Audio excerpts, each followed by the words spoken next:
రాష్ట్రంలో 2,90,669 మంది ఆటో డ్రైవర్లకు ఒకే రోజు 436 కోట్ల సాయం అందించడం కొత్త చరిత్ర అన్నారు.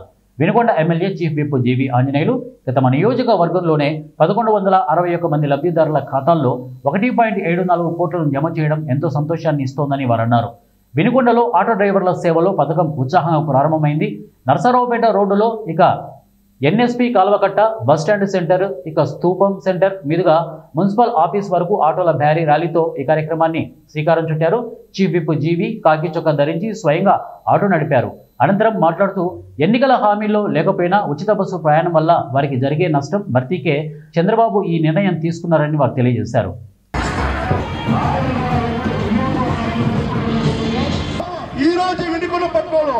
ఎన్ఎస్పి కాలకొండ దగ్గర నుండి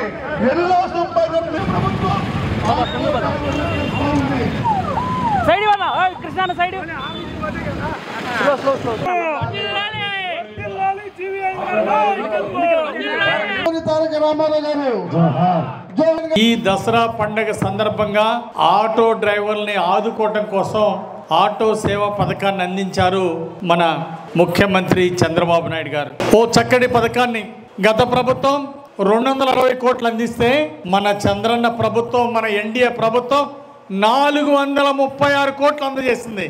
ఓసారి గట్టిగా చప్పట్లు కొట్టి అభినందనలు తెలియాలని కోరుతున్నా. ఈరోజు 2,90,669 మందికి రాష్ట్ర వ్యాప్తంగా మన ఆటో డ్రైవర్లందరికీ ఆటో డ్రైవర్ల సేవా పథకాన్ని అందించిన చంద్రబాబు గారికి, పవన్ కళ్యాణ్ గారికి, అలాగే నారా లోకేష్ గారికి, మన ట్రాన్స్పోర్ట్ మంత్రి రాంప్రసాద్ రెడ్డి గారికి, చంద్రబాబు గారికి, పవన్ కళ్యాణ్ గారికి ఒకసారి గట్టిగా చప్పట్లు కొట్టి అభినందనలు తెలియజేయాలి. ఆగస్టు 15 మహిళల ఉచిత బస్సు ప్రయాణం మొదలైంది. ఈ విధంగా పెనాల్టీలు వేసి ఇబ్బంది పెట్టే పక్క గుంటల రోడ్లు ఆ రోజులు మేము ధర్నాలు చేసి అయ్యా గుంటలు ఉన్నాయి, గుంటలు పూర్చండి, రోడ్లు వేయటం చేతగాట్లేదు, ఎటు కనీసం గుంతలన్నా పూర్చండి మానుభావని మేము వెళ్ళి ధర్నాలు చేసినా, గుంటల దగ్గర కూర్చొని దీక్ష చేసినా దున్నపోతు మీద వర్షం పడ్డట్టే వైసీపీ ప్రభుత్వం గతంలో ఆటోలు అయితే గుల్ల అయిపోయినాయి. ఎన్నో రిపేర్లు రోడ్ల మీద ఆగిపోయినాయి, ఆటోలు ఎన్నో రిపేర్లు వచ్చినాయి. బండి గుల్లయింది, ఒళ్ళు గుల్లయింది, ఆటో డ్రైవర్ని గుల్ల చేశారు గత ప్రభుత్వం. పెనాల్టీల రూపంలో వసూళ్లు చేశారు. ఈ విధంగా దుర్మార్గ పాలనలో కదిలితే తప్పుడు కేసు పెట్టారు. నోరెత్తి మాట్లాడాలంటేనే భయం వేసినటువంటి రోజులు చూసాం. నియంత పాలన ఎలా ఉంటుందో, జగన్మోహన్ రెడ్డి దుర్మార్గ పాలన ఎలా ఉంటుందో ప్రజలందరూ తెలుసుకున్నారు. ఒక్క అవకాశం అంటే ఏమోలే రాజశేఖర రెడ్డి గారి బిడ్డ, ఆయన కంటే ఇంకొంచెం బాగా చేస్తాడేమో అని చెప్పేసి ఒక్క అవకాశం ఇచ్చి ప్రజలు మోసపోయారు.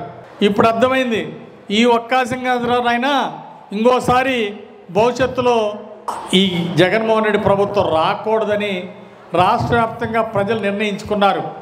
అందుకోసమే ఈ జగన్మోహన్ రెడ్డి ప్రభుత్వం మాకొద్దని 164 సీట్లు ఎన్డీఏ అభ్యర్థుల్ని గెలిపించారు. చంద్రబాబు గారిని ముఖ్యమంత్రి చేశారు, పవన్ కళ్యాణ్ గారిని ఉప ముఖ్యమంత్రి చేశారు. ఈ విధంగా ఎన్డీఏని గెలిపించి బ్రహ్మాండంగా